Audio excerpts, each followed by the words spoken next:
중국이 발칵 뒤집혔습니다. 백조를 거절당했습니다. 아프리카 세네갈이 중국의 제안서를 단칼에 찢어버렸습니다. 그리고 선택한 나라는 한국이었습니다. 한국이 들고 간 금액은 0원이었습니다. 전 세계가 경악했습니다. 세네갈이 미쳤다고 했습니다. 하지만 한국에는 아무도 몰랐던 비밀이 있었습니다. 6년 동안 사막에서 벌어진 일, 그 충격적인 전말을 지금 공개합니다. 베이징 시간으로 새벽 3시, 제 사무실 전화벨이 미친 듯이 울렸습니다. 아프리카 담당 20년 만에 처음 듣는 목소리였죠. 외교부 차관보가 직접 전화를 건 겁니다. 왕웨이 부국장. 세네갈 건 설명해봐. 심장이 쿵 내려앉았습니다. 차관보님, 무슨 백조야. 백조. 우리가 제안한 금액이. 전화기를 쥔 손에 땀이 배어났습니다. 목소리가 차가웠거든요. 20년 경력에 이런 전화는 처음이었습니다. 그 백조를 세네갈이 거절했다며? 숨이 턱 막혔습니다. 그것도 모자라서 한국을 선택했다고? 한국. 그 두 글자가 귓가에 박혔습니다. 차관보님, 그건 아직 확정된 게 아니라 CNN에 떴어. BBC도 보도했고 지금 전 세계 언론이 떠들어대고 있어. 전화기 너머로 키보드 치는 소리가 들렸습니다. 아프리카의 반란, 중국 1대1로의 제동, 세네갈의 충격 선택. 헤드라인 읽어줄까? 저는 아무 말도 할 수 없었습니다. 왕, 부국장. 자네가 6년 동안 대체 뭘 한 건가? 6년. 그 시간이 주마등처럼 스쳐 지나갔습니다. 하지만 진짜 충격은 그 다음이었습니다. 한국이 뭘 줬는지는 알아? 영원이야. 영원. 머리가 하얘졌습니다. 우리는 백조를 제안했는데 한국은 영원을 들고 갔어. 근데 세네갈이 영원을 선택한 거야. 그 순간 저는 깨달았습니다. 내가 6년 동안 완전히 잘못 보고 있었다는 것을요. 제 이름은 왕웨이입니다. 중국 1대1로 아프리카 투자본부 부국장. 52세. 아프리카 담당 20년 경력. 저는 아프리카의 황제라고 불렸습니다. 비공식적으로요. 100조 원짜리 프로젝트를 손에 쥐고 아프리카 대륙을 누렸으니까요. 대통령들이 제 전화를 받으려고 줄을 섰습니다. 장관들이 공항까지 마중 나왔죠. 돈의 힘이었습니다. 저는 그 힘을 믿었습니다. 20년 동안 그 힘으로 모든 걸 해결해 왔으니까요. 그런데 세네갈에서 모든 게 무너졌습니다. 한국이라는 아프리카에서는 이름도 없던 나라 때문에. 여러분께 그 6년의 이야기를 들려드리겠습니다. 어떻게 제가 완전히 무너졌는지, 그리고 왜 무너져야만 했는지. 6년 전으로 돌아가 보겠습니다. 그때 저는 승승장구하고 있었습니다. 케냐 철도 프로젝트 15조 원. 성공. 에티오피아 통신망 구축 8조 원.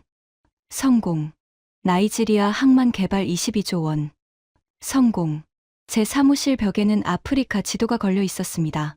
제가 성사시킨 프로젝트마다 빨간 핀을 꽂았죠. 6년 전 그 지도는 이미 빨간 핀으로 가득 차 있었습니다. 부국장님, 세네갈 건 어떻게 하시겠습니까? 리민이 물었습니다. 제 밑에서 일하는 젊은 분석가였죠. 30대 초반, 하버드 MBA 출신. 똑똑했지만 현장 경험이 부족했습니다. 저는 세네갈 파일을 펼쳤습니다. 서아프리카 관문이지. 전략적 요충지야. 현재 프랑스 영향력이 강합니다. 식민 역사 때문에. 그래서 우리가 들어가는 거야. 저는 지도를 가리켰습니다. 여기 봐. 세네갈은 서아프리카 15개국으로 가는 관문이야. 다카르 항구를 확보하면 물류 허브를 장악할 수 있어. 리민이 고개를 끄덕였습니다. 제안서는 준비됐습니다. 초롱백조 원 규모입니다. 100조. 그 숫자가 입에서 자연스럽게 굴러갔습니다.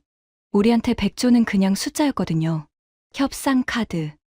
무기. 구성은 인프라 60조, 차관 30조, 무상원조 10조입니다. 항만, 도로, 통신, 전력망 전부 포함이고요. 조건도 파격적입니다. 이자율 2%, 거치 기간 10년, 상환 기간 30년. 좋아. 저는 자신 있었습니다. 세네갈 GDP가 얼마지? 약 30조 원입니다. 그럼 우리가 세네갈 GDP의 3배를 제안하는 거네. 저는 웃었습니다. 거절할 수 있겠어? 이걸? 리민도 웃었습니다. 불가능하죠. 그게 우리의 계산이었습니다. 돈이면 다 된다. 충분히 큰 돈을 던지면 어떤 나라도 무릎을 꿇는다. 20년 동안 그랬으니까요. 저는 창밖을 바라봤습니다. 베이징의 야경이 반짝이고 있었죠. 다음 주에 출장 가지. 세네갈. 네, 부국장님. 일정 잡아 두겠습니다. 대통령 면담 가능하지? 외교부에서 조율 중입니다. 아마 가능할 겁니다. 저는 고개를 끄덕였습니다. 세네갈. 3주면 끝낼 수 있을 거라고 생각했습니다. 제가 얼마나 오만했는지 그때는 몰랐죠. 다카르 국제공항에 내렸을 때 첫인상은 나쁘지 않았습니다. 부국장님, 환영합니다. 세네갈 외교부 의전관이 마중 나와 있었습니다. VIP 통로로 안내받았고 검은색 벤츠가 대기하고 있었죠. 숙소는 테랑가 호텔로 준비했습니다. 대통령궁 바로 옆입니다. 좋아. 차 안에서 저는 창밖을 바라봤습니다. 다카르는 제가 예상했던 것보다 발전해 있었습니다. 고층 빌딩이 곳곳에 솟아 있었고 도로도 깔끔했죠. 하지만 외곽으로 나가면 달랐습니다. 허름한 판잣집들, 먼지 날리는 비포장도로, 일거리를 찾아 서성이는 젊은이들. 이런 나라가 백조를 거절할 리가 없지. 저는 속으로 생각했습니다. 첫 번째 공식 미팅은 다음 날이었습니다. 세네갈 재정기획부. 회의실에 들어서자 여러 명의 관료가 앉아 있었습니다. 중앙에 앉은 사람이 눈에 들어왔습니다. 50대 후반으로 보이는 남자. 날카로운 눈빛. 이브라임 은디아의 재정기획부 장관이었습니다. 왕 부국장님, 먼 길 오셨습니다. 장관님, 만나 뵙게 되어 영광입니다. 악수를 나눴습니다. 그의 손이 차가웠습니다. 긴장하고 있군. 저는 그렇게 해석했습니다. 큰 거래 앞에서 긴장하는 건 당연하니까요. 바로 본론으로 들어가시죠. 은디아의 장관이 말했습니다. 좋습니다. 저는 리민에게 눈짓했고 그가 프레젠테이션을 시작했습니다. 세네갈 인프라 종합개발 계획입니다. 총 투자 규모 100조 원. 화면에 숫자들이 떴습니다. 도표, 그래프, 완공 예상도. 저는 세네갈 관료들의 표정을 관찰했습니다. 놀라움이 있었습니다. 100조라는 숫자에 눈이 커지는 게 보였죠. 하지만 뭔가 이상했습니다. 환호가 없었습니다. 보통 이 정도 금액을 제시하면 분위기가 달라집니다. 흥분한 속삭임, 서로 눈빛 교환, 미소. 그런 게 있어야 정상인데 세네갈 관료들은 조용했습니다. 너무 조용했죠. 프레젠테이션이 끝났습니다. 질문 있으시면 말씀해 주십시오. 제가 말했습니다. 잠시 침묵이 흘렀습니다. 은디아의 장관이 천천히 입을 열었습니다. 왕 부국장님. 네, 좋은 제안입니다. 됐다. 저는 속으로 생각했습니다. 하지만 심장이 멈칫했습니다. 저희는 검토할 시간이 필요합니다. 검토요? 네. 이 정도 규모의 프로젝트는 신중해야 하니까요. 저는 당황했습니다. 이런 반응은 처음이었거든요. 장관님, 저희 조건은 업계 최고입니다. 이자율 2%, 거치 기간 10년. 알고 있습니다. 은디아의 장관이 말을 잘랐습니다. 그래서 더 신중해야 합니다. 무슨 뜻인지 몰랐습니다. 다른 제안도 검토 중이신 겁니까? 제가 물었습니다. 은디아의 장관의 표정이 미묘하게 변했습니다. 여러 옵션을 열어두고 있습니다. 유럽 쪽입니까? 프랑스? 그것도 포함해서요. 저는 속으로 코웃음 쳤습니다. 프랑스, 유럽은 돈이 없습니다. 우리만큼 투자할 여력이 없죠. 장관님, 솔직히 말씀드리면 저희만큼 제안할 수 있는 나라는 없습니다. 알고 있습니다. 그런데 왜, 왕 부국장님. 은디아의 장관이 저를 똑바로 쳐다봤습니다. 우리는 급하지 않습니다. 그 말이 이상하게 귓가에 남았습니다. 급하지 않다. 아프리카 나라가 100조를 앞에 두고 급하지 않다고? 회의가 끝나고 호텔로 돌아왔습니다. 부국장님, 이상합니다. 리민이 말했습니다. 뭐가? 반응이요. 저렇게 미지근한 반응은 처음 봅니다. 저도 같은 생각이었습니다. 다른 나라 제한이 있는 것 같아. 유럽은 저희만큼 못 내놓습니다. 미국도 아프리카에 관심 없고요. 그럼 뭐가 있지? 리민이 노트북을 열었습니다. 조사해 보겠습니다. 그날 밤, 리민이 제 방으로 찾아왔습니다. 표정이 묘했습니다. 부국장님, 찾았습니다. 뭘? 경쟁자요. 누군데? 리민이 화면을 보여줬습니다. 저는 눈을 의심했습니다. 한국. 네, 한국입니다. 한국이 세네갈에서 뭘 해? 농업협력 프로젝트를 하고 있습니다. 3년째요. 저는 피식 웃었습니다. 농업이 우리 백조랑 경쟁이 된다고? 저도 처음엔 그렇게 생각했는데 리민이 말을 멈췄습니다. 근데 이상한 점이 있습니다. 뭔데? 세네갈 관료들이 한국 프로젝트를 자주 언급합니다. 공식 석상에서요. 그리고 한국 팀이 활동하는 지역 농민들이 중국 투자를 거부하고 있습니다. 저는 멈칫했습니다. 거부? 네. 저희가 제안한 농업 차관을 거절했습니다. 이유가 뭔데? 리민이 화면을 스크롤했습니다. 한국 사람들이 더 좋다래요. 저는 어이가 없었습니다. 농업 프로젝트 하나가 백조를 이긴다고? 저도 이해가 안 됩니다. 대체 한국이 뭘 하고 있는 거야? 그날 밤, 저는 잠을 이룰 수 없었습니다.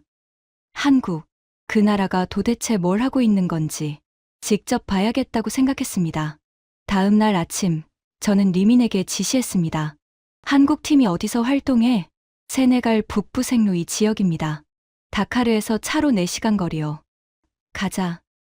네, 직접 보고 와야겠어. 한국이 뭘 하는지. 리민이 당황한 표정을 지었습니다. 부국장님이 직접요. 비공식으로 가시게요? 당연하지. 공식 방문하면 다 숨기잖아. 몰래 가서 봐야 진짜가 보여. 저는 그렇게 생각했습니다. 한국이 뭔가 특별한 걸 하고 있다면 직접 눈으로 확인해야 했습니다. 그래야 대응 전략을 세울 수 있으니까요. 우리는 현지 가이드를 고용해서 생루이로 향했습니다. 차로 4시간.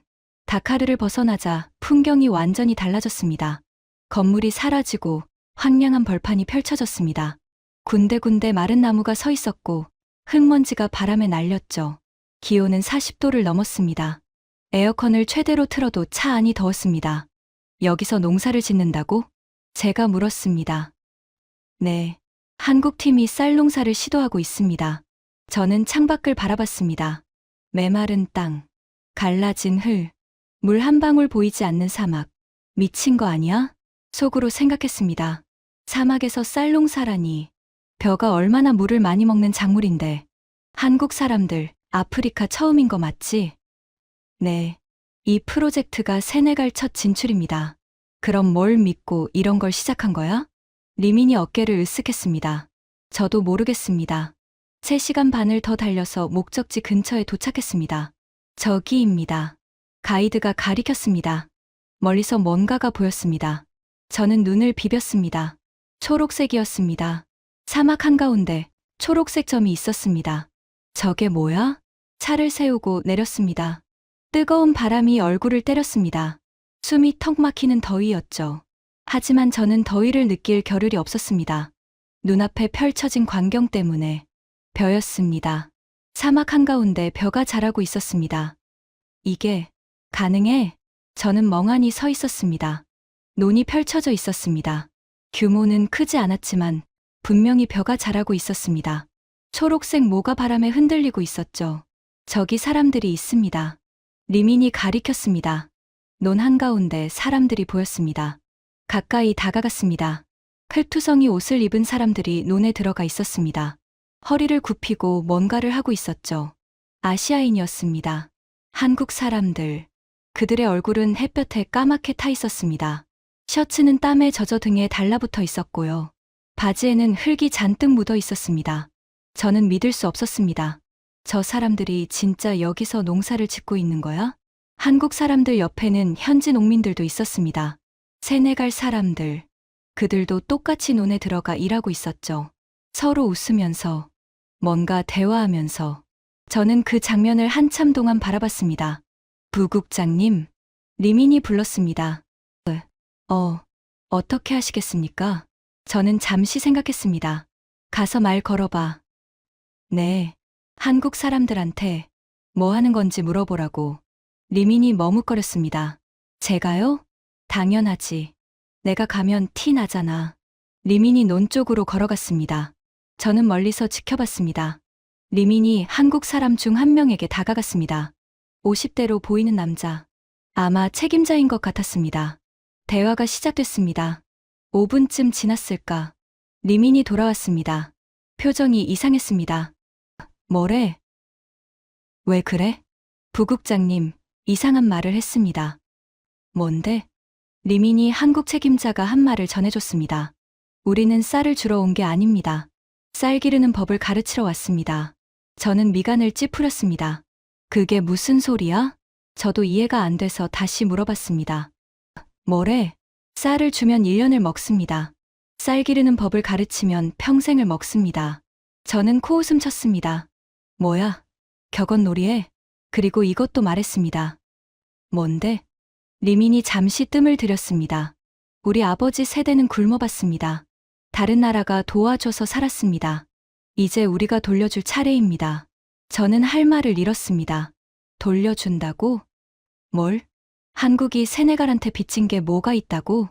부국장님, 한 가지 더 있습니다. 뭔데? 한국 팀이 여기서 얼마나 됐는지 아십니까? 몇 개월? 3년입니다. 뭐, 3년 동안 여기 있었답니다. 사막에서. 저는 다시 논을 바라봤습니다. 한국 사람들은 여전히 일하고 있었습니다. 40도가 넘는 더위 속에서, 사막 한가운데서 3년. 그 시간 동안 저들은 뭘 하고 있었던 걸까? 그리고요, 부국장님. 뭐, 농민들한테도 물어봤습니다. 왜 한국 사람들이 좋으냐고. 뭐래? 리민의 표정이 묘해졌습니다. 그 사람들은 떠나지 않았다래요. 뭐, 다른 나라 사람들은 다 떠났는데 한국 사람들만 남았다고 했습니다. 저는 멍하니 서 있었습니다. 떠나지 않았다. 그 말이 이상하게 마음에 걸렸습니다. 돌아오는 차 안에서 저는 계속 그 장면을 떠올렸습니다. 사막 한가운데 초록색 논, 햇볕에 그을린 한국 사람들, 그들과 함께 웃으며 일하는 세네갈 농민들. 뭔가 이상했습니다. 우리는 백조를 들고 왔습니다. 한국은 뭘 들고 온 거지? 그날 밤, 저는 잠을 이룰 수 없었습니다. 처음으로 불안함을 느꼈습니다. 한국이 뭔가 다른 게임을 하고 있다는 느낌. 하지만 그게 뭔지는 아직 몰랐습니다. 다카르로 돌아온 뒤에도 그 장면이 머릿속을 떠나지 않았습니다. 사막 한가운데 초록색 논, 40도 더위 속에서 일하는 한국 사람들. 그리고 농민이 했던 말. 그 사람들은 떠나지 않았다. 저는 리민을 불렀습니다. 한국 팀에 대해 더 조사해. 어떤 부분을요? 전부 다. 언제 왔는지, 뭘 했는지, 성과가 뭔지. 전부. 리민이 고개를 끄덕였습니다. 그리고 하나 더. 네. 다른 나라들은 왜 떠났는지도 알아봐. 이틀 뒤, 리민이 보고서를 가져왔습니다. 두꺼운 파일이었습니다. 정리했습니다. 저는 소파에 앉아 파일을 펼쳤습니다. 첫 페이지부터 충격이었습니다. 이게 뭐야? 세네갈에 진출했던 해외 원조 프로젝트 목록입니다. 목록이 길었습니다. 프랑스, 독일, 영국, 미국, 일본. 수십 개의 프로젝트가 나열되어 있었죠. 이 많은 나라가 왔었어? 네. 독립 이후로 세네갈에는 수백 개의 원조 프로젝트가 진행됐습니다. 그래서 결과는? 리민이 페이지를 넘겼습니다. 대부분 실패했습니다. 실패. 네. 정확히 말하면 떠났습니다. 저는 눈살을 찌푸렸습니다. 떠났다니? 프랑스가 2008년에 농업 현대화 프로젝트를 시작했습니다.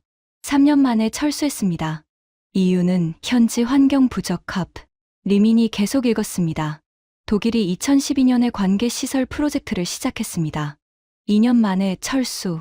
이유는 예산 초과. 일본은 2015년에 벼 품종 개량 프로젝트를 시작했습니다. 18개월 만에 철수. 이유는 기술적 한계. 저는 파일을 내려다봤습니다. 철수, 철수, 철수. 모든 프로젝트가 같은 결말이었습니다. 공통점이 뭐야? 성과가 안 나오면 떠났습니다. 리민이 대답했습니다. 원조 예산은 보통 35년 단위로 책정됩니다. 그 기간 안에 성과가 안 나오면 본국에서 압박이 들어오죠. 왜 돈만 쓰고 결과가 없냐? 그러면 철수합니다. 저는 고개를 끄덕였습니다. 당연한 거 아닌가? 성과가 없으면 철수하는 게 합리적인 판단이지. 그럼 한국은?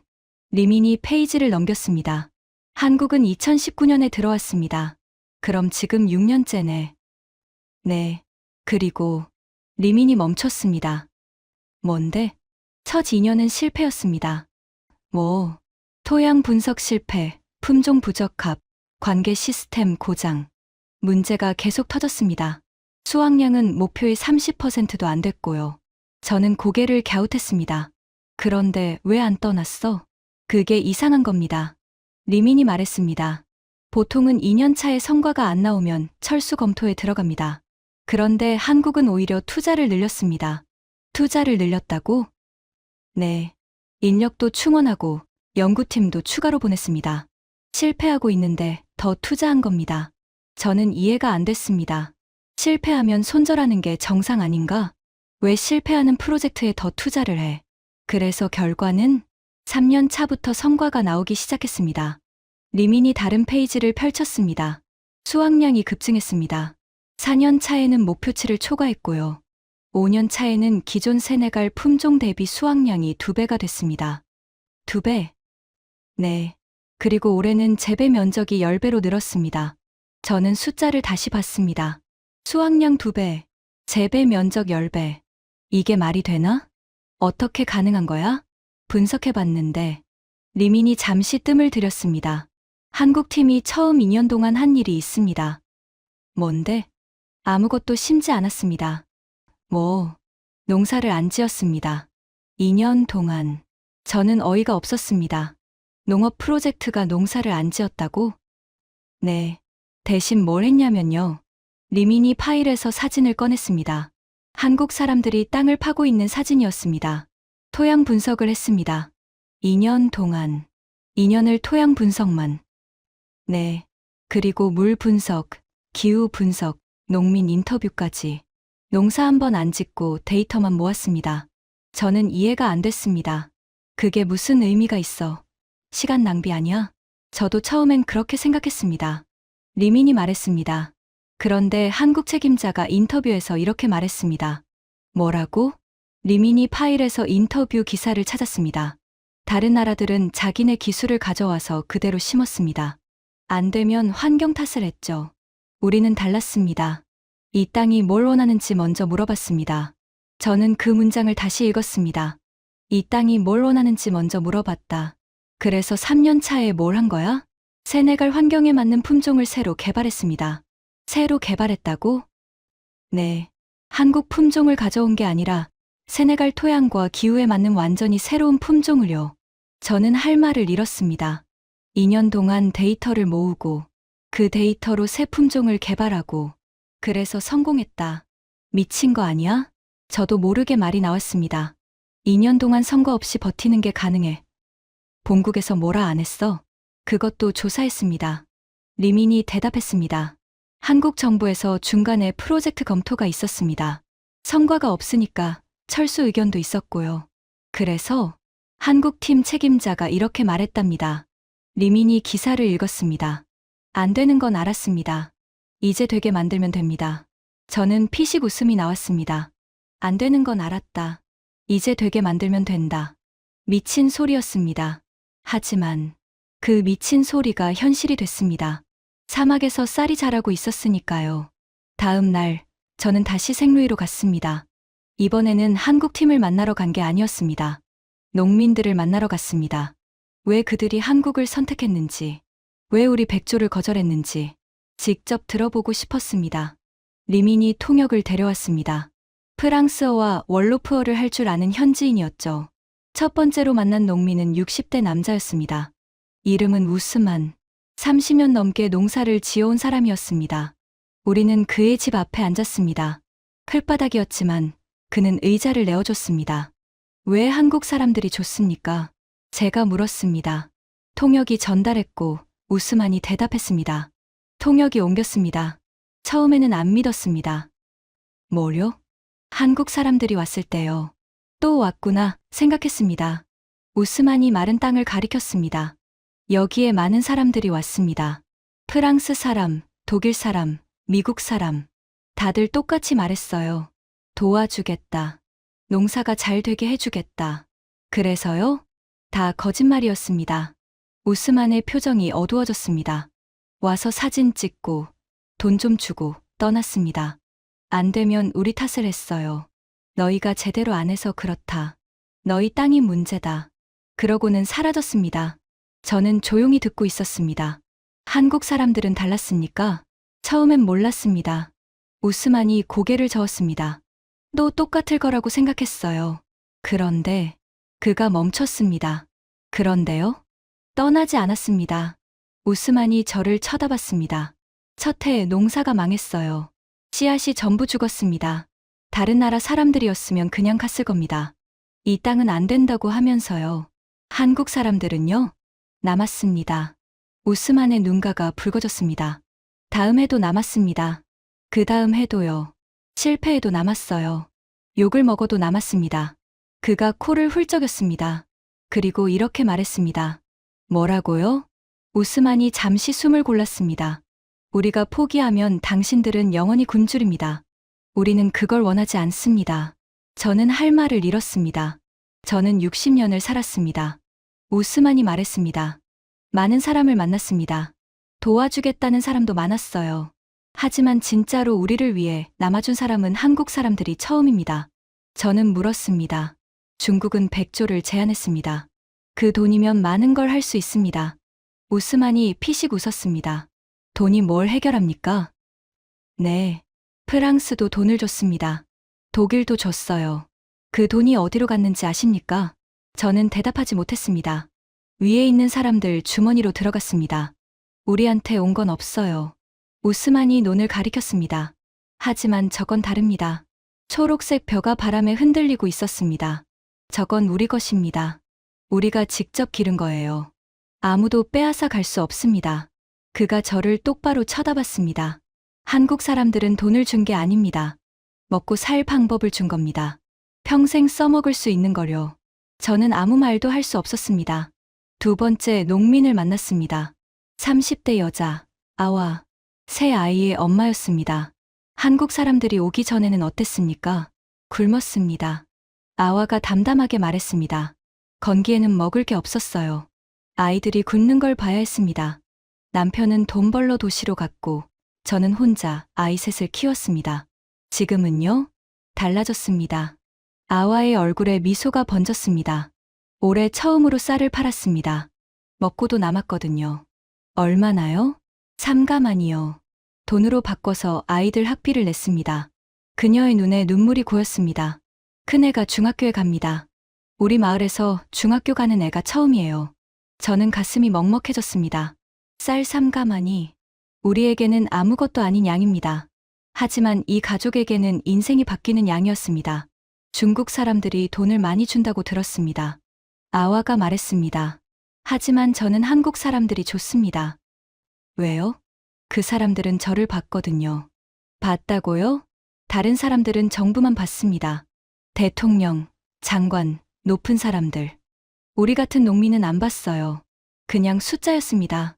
아와가 저를 쳐다봤습니다. 한국 사람들은 달랐습니다. 우리 집에 왔어요. 우리 아이들 이름을 기억했습니다. 우리가 뭘 먹는지, 뭘 힘들어하는지 물어봤어요. 그녀가 눈물을 닦았습니다. 처음이었습니다. 누가 우리한테 관심을 가져준 게. 저는 돌아오는 차 안에서 아무 말도 하지 못했습니다. 리민도 침묵했습니다.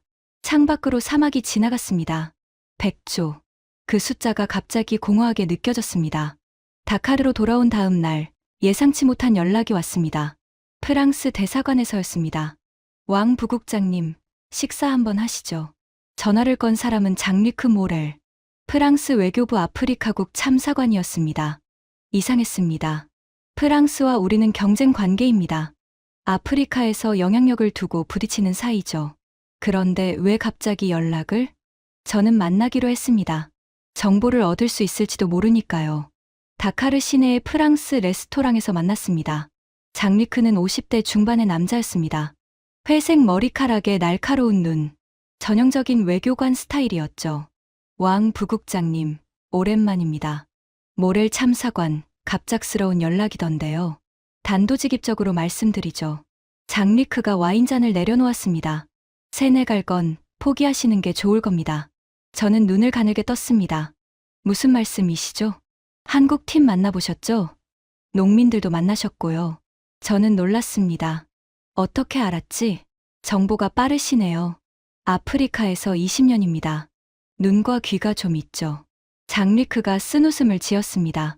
솔직히 말씀드릴게요. 저도 처음엔 한국을 무시했습니다. 네. 아프리카 경험도 없는 작은 나라가 뭘 하겠어. 그렇게 생각했죠. 그가 와인을 한 모금 마셨습니다. 3년 전 한국 팀이 실패하고 있을 때 저는 웃었습니다. 그것 봐. 아프리카가 만만하냐. 그랬죠. 그런데요? 틀렸습니다. 장리크가 저를 쳐다봤습니다. 완전히 틀렸어요. 저는 조용히 듣고 있었습니다. 왕 부국장님, 프랑스는 세네갈에서 100년을 있었습니다. 식민지 시절부터요. 우리가 세네갈을 제일 잘 안다고 생각했습니다. 그랬겠죠. 그런데 한국이 6년 만에 우리가 100년 동안 못한 걸 해냈습니다. 저는 눈을 크게 떴습니다.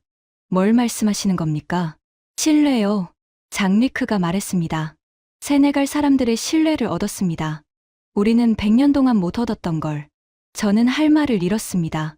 왜 그렇게 됐는지 아십니까? 우리는 위에서 아래로 내려다봤습니다. 그들을 도와주는 거라고 생각했죠. 은혜를 베푸는 거라고. 장리크가 고개를 저었습니다. 한국은 달랐습니다. 옆에 섰어요. 같이 흙을 만졌습니다. 그 차이입니다. 그가 제 눈을 똑바로 쳐다봤습니다. 왕 부국장님, 중국도 마찬가지입니다. 무슨 말씀이시죠? 100조를 들고 오셨죠. 대단한 금액입니다. 하지만 그 돈으로 뭘 하시려고요? 저는 대답했습니다. 인프라를 짓습니다. 항만, 도로, 통신망. 누구를 위해서요? 세네갈을 위해서죠. 장리크가 피식 웃었습니다. 정말요? 저는 멈칫했습니다. 솔직해지시죠. 항만은 중국 물류를 위한 거고, 도로는 중국 광물 운송을 위한 거고, 통신망은 화웨이 장비를 팔기 위한 겁니다. 그건 세네갈 사람들도 압니다. 바보가 아니에요. 장리크가 와인잔을 돌렸습니다. 그들은 100년 동안 속아왔습니다. 프랑스한테, 영국한테, 미국한테. 이제는 누가 진짜고 누가 가짜인지 구분할 줄 알아요. 저는 아무 말도 하지 못했습니다. 한국은 가짜가 아니었습니다. 그래서 이긴 겁니다. 장리크가 일어섰습니다. 조언 하나 드리죠.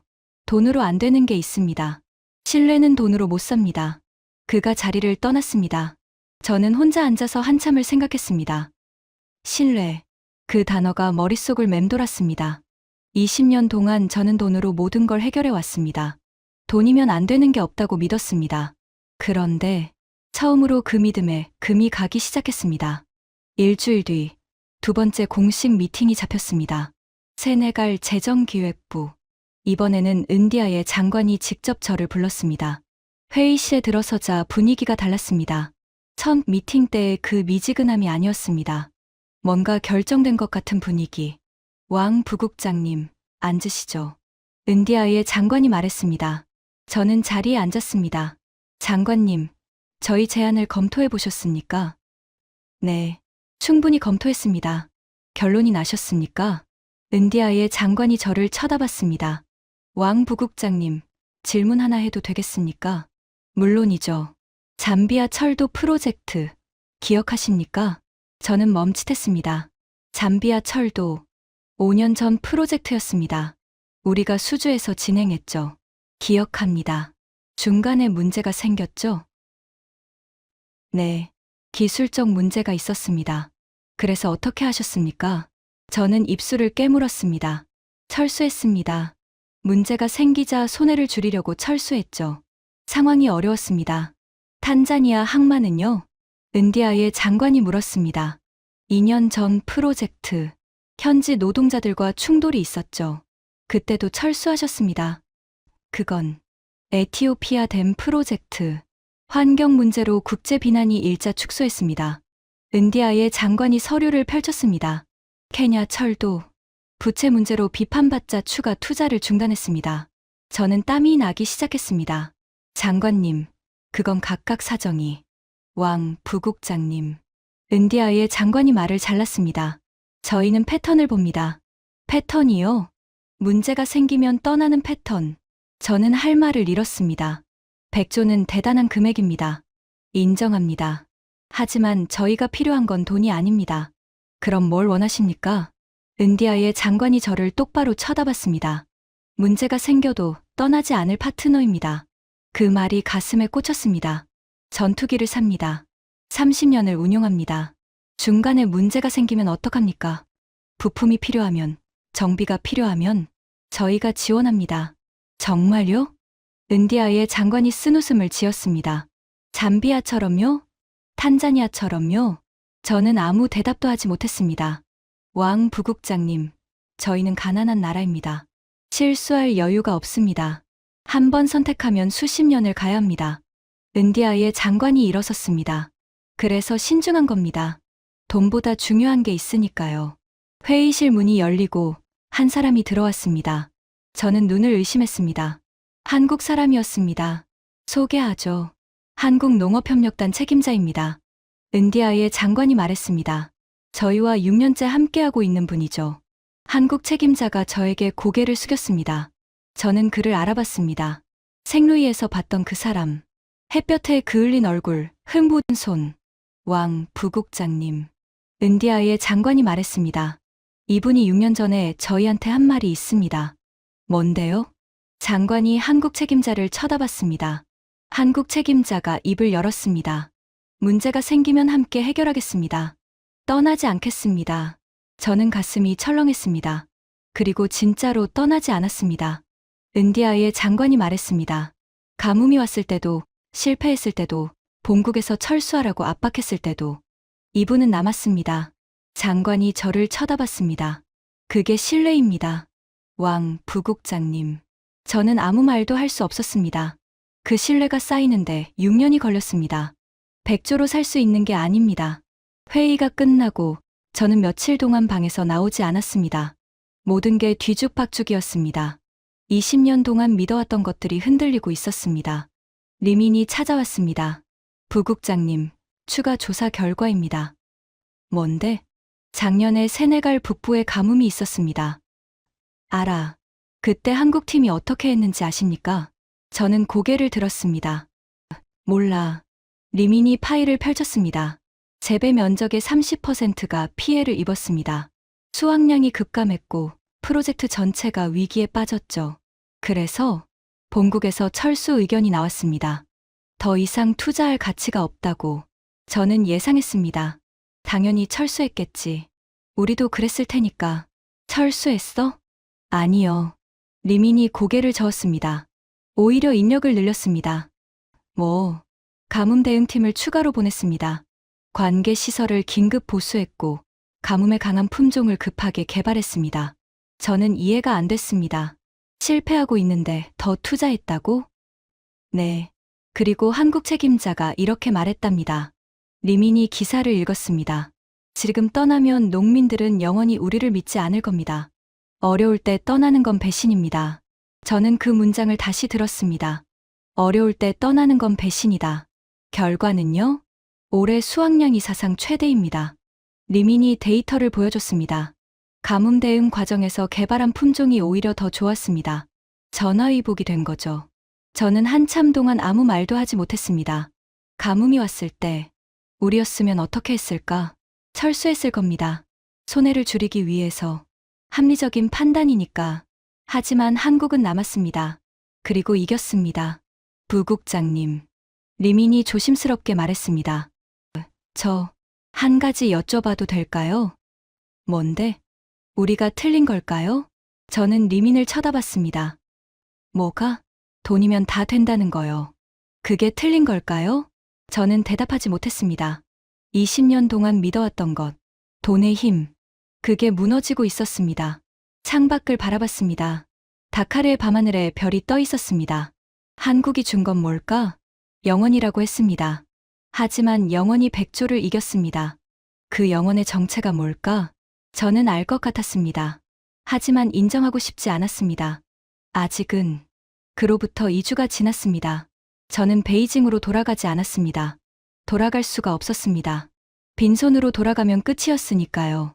20년 경력, 아프리카의 황제라는 별명, 그 모든 게 물거품이 될 판이었습니다. 저는 마지막 카드를 꺼냈습니다. 금액을 올리겠습니다. 본국에 연락했습니다. 100조가 부족하면 더 올려드리죠. 120조. 아니, 150조까지 가능합니다. 본국에서 당황했습니다. 왕 부국장, 그게 가능한 금액이 아니야. 뭐가 문제인 거야? 한국입니다. 한국이 문제입니다. 저는 설명했습니다. 한국이 뭘 하고 있는지, 세네갈 사람들이 왜 한국을 신뢰하는지. 전화기 너머로 웃음소리가 들렸습니다. 농업 프로젝트 하나 때문에 100조짜리 딜이 깨진다고? 왕 부국장, 진짜 그렇게 생각해? 직접 보지 않으셔서 그렇습니다. 됐어. 숫자로 밀어붙여. 그게 자네 특기잖아. 전화가 끊겼습니다. 본국은 이해하지 못했습니다. 저도 2주 전까지는 이해 못했으니까요. 하지만 저는 봤습니다. 사막에서 자라는 쌀을, 눈물 흘리는 농민을, 6년 동안 떠나지 않은 사람들을, 그리고 알았습니다. 이건 숫자로 이길 수 있는 게임이 아니라는 걸. 그래도 저는 포기하지 않았습니다. 마지막으로 세네갈 대통령 면담을 요청했습니다. 대통령궁에서 연락이 왔습니다. 면담이 잡혔습니다. 저는 마지막 희망을 품고 대통령궁으로 향했습니다. 대통령 집무실. 저는 긴장한 상태로 들어갔습니다. 대통령이 자리에서 일어나 악수를 건넸습니다. 왕 부국장님, 어서 오십시오. 대통령 각하, 시간 내주셔서 감사합니다. 우리는 자리에 앉았습니다. 대통령 각하, 저희는 세네갈의 발전을 진심으로 원합니다. 저는 마지막 프레젠테이션을 시작했습니다. 150조 원입니다. 대통령의 눈썹이 움직였습니다. 처음 제안보다 50조가 늘었네요. 그만큼 저희가 세네갈을 중요하게 생각한다는 뜻입니다. 저는 서류를 펼쳤습니다. 항만, 도로, 철도, 통신망, 발전소, 모든 인프라를 현대화해 드리겠습니다. 10년 안에 세네갈을 서아프리카의 중심으로 만들어 드리겠습니다. 대통령이 서류를 훑어봤습니다. 대단한 제안입니다. 감사합니다. 하지만 저는 숨을 멈췄습니다. 질문이 있습니다. 말씀하십시오. 왕 부국장님, 만약 10년 뒤에 문제가 생기면 어떻게 하실 겁니까? 문제요? 네. 인프라에 문제가 생기면요. 유지보수가 필요하면요. 추가 투자가 필요하면요. 저는 대답했습니다. 당연히 지원하겠습니다. 정말요? 대통령이 저를 쳐다봤습니다. 잠비아에서도 그러셨습니까? 저는 말문이 막혔습니다. 탄자니아에서도요? 에티오피아에서도요? 대통령이 서류를 내려놓았습니다. 왕 부국장님, 저는 세네갈의 대통령입니다. 4천만 국민의 삶을 책임지고 있습니다. 알고 있습니다. 한 번의 선택이 수십 년을 좌우합니다. 잘못 선택하면 다음 세대까지 고통받습니다. 대통령이 일어섰습니다. 창밖을 바라보며 말했습니다. 아프리카는 너무 오랫동안 속아왔습니다. 식민지 시절부터요. 독립 이후에도 마찬가지였습니다. 각하, 원조라는 이름으로 들어와서 우리 자원을 빼앗아 갔습니다. 도와주겠다면서 빚더미에 올려놨습니다. 대통령이 저를 돌아봤습니다. 그래서 저는 신중한 겁니다. 저희는 다릅니다. 정말요? 대통령의 눈빛이 날카로워졌습니다. 그럼 하나만 물어보겠습니다. 말씀하십시오. 6년 전 한국이 처음 왔을 때 어떻게 오셨는지 아십니까? 저는 고개를 저었습니다. 모릅니다. 빈손으로 왔습니다. 대통령이 말했습니다. 프레젠테이션도 없었습니다. 제안서도 없었습니다. 숫자도 없었습니다. 저는 이해가 안 됐습니다. 그럼 뭘 들고 왔습니까? 질문을 들고 왔습니다. 질문이요? 세네갈이 뭘 원하십니까? 세네갈 국민이 뭘 필요로 합니까? 저희가 어떻게 도울 수 있습니까? 대통령이 저를 쳐다봤습니다. 처음으로 우리한테 물어본 나라였습니다. 저는 할 말을 잃었습니다. 다른 나라들은 다 자기네 계획을 가져왔습니다. 이걸 해주겠다. 저걸 지어주겠다. 우리 의견은 묻지도 않았습니다. 하지만 한국은 달랐습니다. 먼저 들었습니다. 그리고 우리가 원하는 걸 해줬습니다. 대통령이 책상 위에 서류를 집었습니다. 왕 부국장님, 이건 귀국의 제안서입니다. 그가 서류를 들어 올렸습니다. 150조 원. 대단한 금액입니다. 저는 기대했습니다.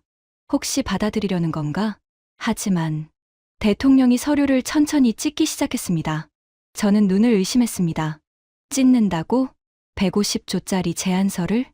서류가 2조각이 됐습니다. 4조각, 8조각. 찢어진 종이가 바닥에 흩어졌습니다.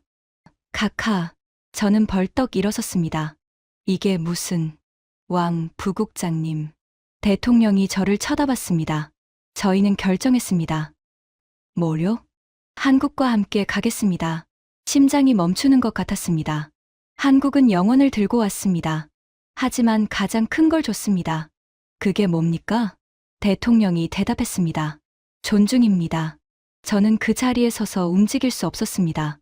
우리를 도움받는 대상이 아니라 파트너로 봐줬습니다. 6년 동안 옆에서 함께 땀 흘렸습니다. 실패해도 떠나지 않았습니다. 대통령이 창밖을 바라봤습니다. 그게 150조보다 값진 겁니다. 저는 무릎에 힘이 풀렸습니다. 왕 부국장님, 돌아가셔서 전해주십시오. 뭐요? 돈으로 살 수 없는 게 있습니다. 신뢰는 그 중 하나입니다. 저는 아무 말도 하지 못하고 대통령궁을 나왔습니다. 다리가 후들거렸습니다. 20년 경력, 100개가 넘는 성공 프로젝트, 그 모든 게 무너진 순간이었습니다. 차에 타고 호텔로 돌아오는 동안 저는 계속 그 장면을 떠올렸습니다. 찢어지는 제안서, 바닥에 흩어진 종이 조각들, 그리고 대통령의 말, 존중입니다. 호텔 방에서 저는 밤새 잠을 이룰 수 없었습니다. 머릿속이 혼란스러웠습니다. 20년 동안 믿어왔던 모든 게 무너졌으니까요. 새벽 4시, 저는 창밖을 바라보며 생각했습니다. 한국이 준 게 뭘까? 영원이라고 했습니다. 돈이 아니라고 했습니다. 그럼 뭘 준 거지? 저는 지난 2주 동안 만났던 사람들을 떠올렸습니다. 농민 우스만, 그 사람들은 떠나지 않았다. 농민 아와, 한국 사람들은 저를 봤다. 프랑스 외교관 장리크, 옆에 섰다. 같이 흙을 만졌다. 세네갈 장관 은디아에, 문제가 생겨도 떠나지 않을 파트너, 그리고 대통령. 존중. 저는 깨달았습니다. 한국이 준 건 돈이 아니었습니다. 시간이었습니다. 6년이라는 시간. 그 시간 동안 함께한 것. 노력이었습니다. 40도 더위 속에서 땀 흘린 것. 실패해도 포기하지 않은 것. 신뢰였습니다. 약속을 지킨 것. 떠나지 않은 것. 그리고 존중이었습니다. 위에서 내려다보지 않고 옆에 선 것. 도움을 주는 척하지 않고 함께 일한 것. 저는 탄식했습니다. 이제야 알겠습니다. 왜 100조가 영원해졌는지. 우리는 돈을 줬습니다. 한국은 마음을 줬습니다. 우리는 인프라를 제안했습니다. 한국은 함께하겠다고 했습니다. 우리는 숫자로 말했습니다. 한국은 행동으로 보여줬습니다. 그 차이였습니다. 저는 창밖을 바라봤습니다. 동이 트고 있었습니다. 다카르의 하늘이 붉게 물들고 있었죠. 20년. 저는 20년 동안 아프리카에서 일했습니다. 수십 개 나라를 돌아다녔습니다. 수백 명의 대통령, 장관, 관료를 만났습니다. 하지만 단 한 번도 그들의 눈높이에 서본 적이 없었습니다. 항상 위에서 내려다봤습니다. 돈을 주는 사람, 은혜를 베푸는 사람, 그렇게 생각했습니다. 그게 틀렸습니다. 완전히 틀렸어요. 리민이 문을 두드렸습니다. 부국장님, 아침 식사. 리민. 저는 그를 불렀습니다. 네, 들어와. 리민이 방으로 들어왔습니다. 부국장님, 괜찮으십니까? 얼굴이. 리민, 앉아. 그가 조심스럽게 앉았습니다. 우리가 틀렸어. 네, 20년 동안 틀렸어. 저는 창밖을 가리켰습니다. 저 밖에 있는 사람들. 아프리카 사람들. 우리는 그들을 뭐라고 생각했지? 리민이 대답하지 못했습니다. 원조 대상, 투자처, 시장. 그렇게 생각했잖아. 한 번도 파트너라고 생각 안 했어. 한 번도 동등하다고 생각 안 했어. 저는 한숨을 쉬었습니다. 한국은 달랐어. 처음부터 달랐어. 부국장님. 그래서 진 거야. 돈 때문이 아니야. 마음 때문에 진 거야. 리민이 조용히 물었습니다. 그럼 어떻게 해야 합니까? 저는 대답하지 못했습니다. 어떻게 해야 할까? 20년 동안 해온 방식이 틀렸다면 처음부터 다시 시작해야 하는 걸까? 그날 오후 저는 한국팀 책임자를 찾아갔습니다. 생루이 지역의 프로젝트 사무실. 간이 건물이었습니다. 에어컨도 제대로 안 나왔죠. 하지만 벽에는 세네갈 농민들과 찍은 사진이 가득했습니다. 한국 책임자가 저를 맞았습니다. 왕 부국장님, 어떻게 오셨습니까? 질문이 있어서 왔습니다. 저는 단도직입적으로 말했습니다. 왜 떠나지 않았습니까? 한국 책임자가 잠시 침묵했습니다. 첫 2년 완전히 실패했다고 들었습니다.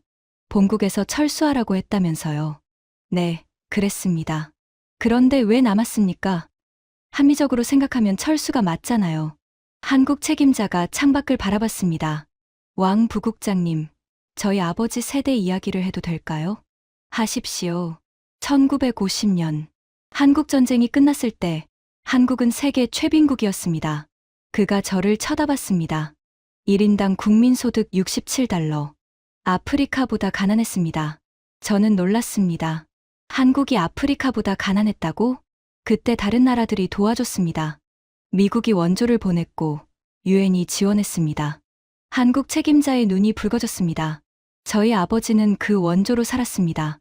미국이 보낸 밀가루로 죽을 쏘어 먹었습니다. 그게 없었으면 굶어 죽었을 겁니다. 그가 잠시 숨을 골랐습니다. 그때 저희 아버지가 다짐했답니다. 뭐요? 나중에 잘 살게 되면 우리도 돌려주자. 그랬답니다. 저는 조용히 듣고 있었습니다.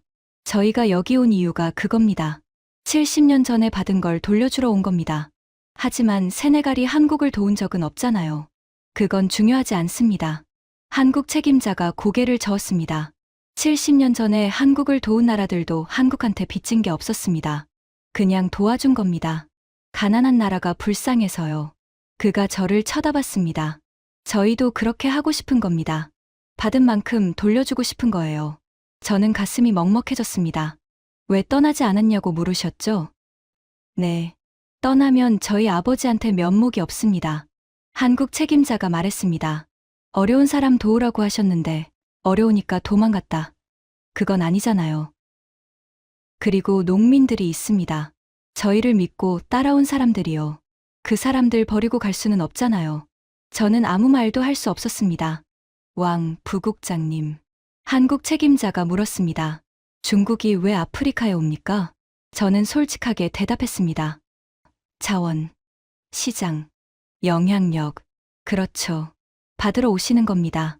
한국 책임자가 고개를 끄덕였습니다. 저희는 다릅니다. 주러 왔습니다. 주러요? 네. 받은 걸 돌려주러요. 그가 창밖의 논을 가리켰습니다. 저 쌀이 저희 겁니까? 아니요. 세네갈 겁니다. 세네갈 농민들이 먹고 세네갈 경제가 쓰는 겁니다.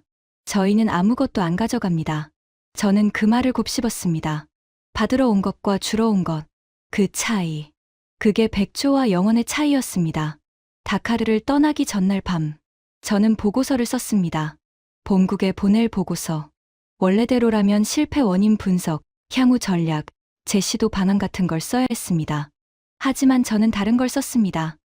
보고서, 제목 세네갈 프로젝트 실패 보고, 작성자 왕웨이, 1대1로 아프리카 투자본부 부국장.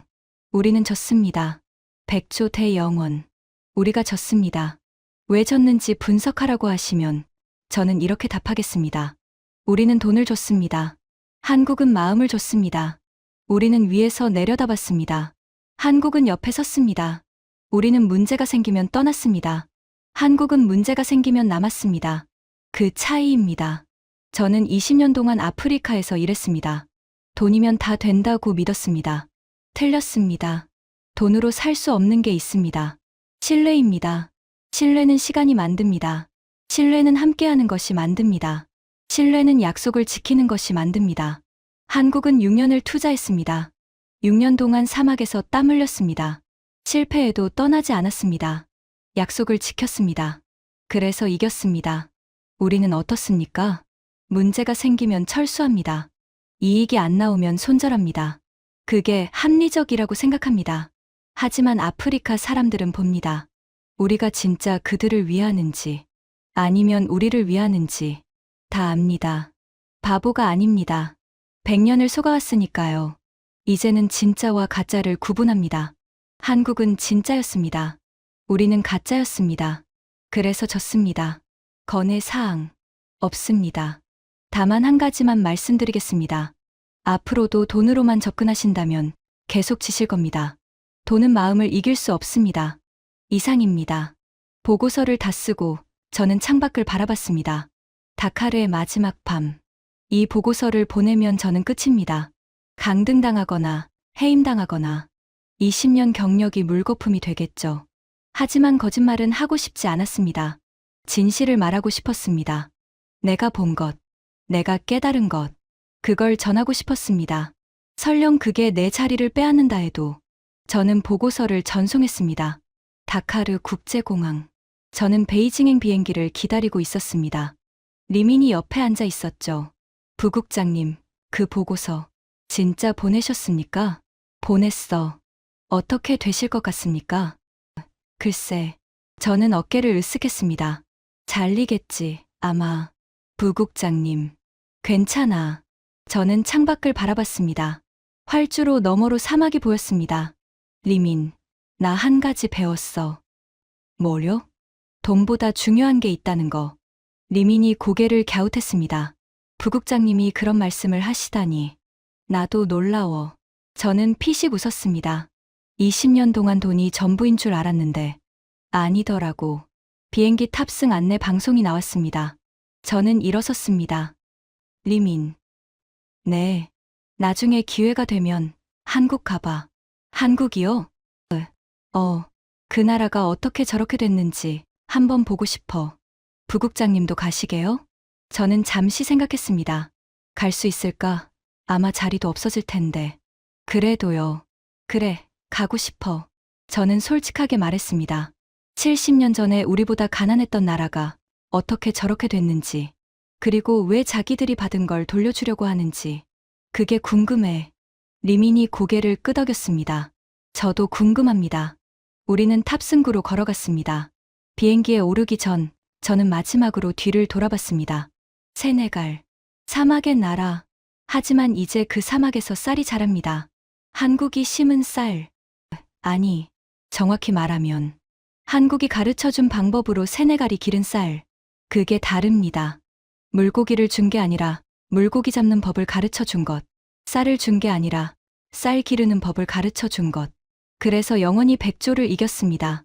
저는 비행기에 올랐습니다. 창밖으로 다카르가 멀어졌습니다. 한국. 저는 중얼거렸습니다. 작은 나라. 아프리카 경험도 없던 나라. 하지만 우리가 20년 동안 못한 걸 6년 만에 해낸 나라. 그 비결이 뭘까? 저는 알 것 같았습니다. 진심. 그게 비결이었습니다. 여러분, 이게 제가 세네갈에서 배운 것입니다. 돈으로 살 수 없는 게 있습니다. 신뢰, 존중, 진심. 이런 건 돈으로 안 됩니다. 시간이 필요합니다. 함께하는 것이 필요합니다. 약속을 지키는 것이 필요합니다. 한국은 그걸 했습니다. 그래서 이겼습니다. 저는 졌지만 배웠습니다. 그것만으로도 세네갈에 간 보람이 있었습니다. 지금까지 백조를 이긴 영혼의 비밀. 세네갈에서 벌어진 이야기였습니다. 돈보다 강한 건 진심이었습니다. 떠나지 않고 끝까지 남은 사람들이 결국 이겼습니다. 대한민국이 세계에서 신뢰받는 이유. 이 영상이 그 답이 되었으면 합니다. 주변에 널리 공유해주세요. 구독과 좋아요도 부탁드립니다. 지금까지 감동테라였습니다. 감사합니다.